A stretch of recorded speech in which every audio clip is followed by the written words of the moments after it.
Magandang araw ulit sa inyo mga ka-fire out. Bali ito na po yung karugtong ng video ko na sabi bumbero lang daw kami.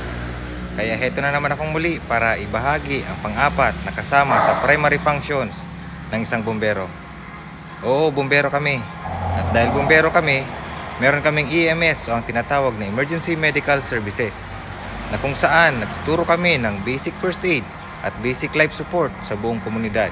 Kasama na dito ang mga paaralan at iba pang sectors ng community para mabigyan sila ng kaalaman na makakatulong sa kanila kung magkakaroon man ng emergency na hindi inaasahan, hindi lang sa kanilang lugar, pati na rin sa sarili nilang mga tahanan.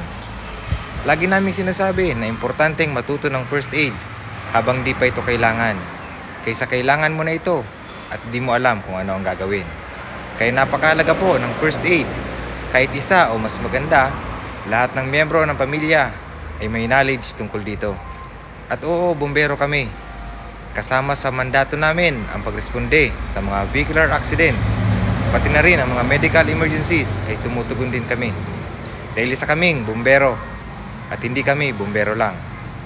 Keep safe and ingat.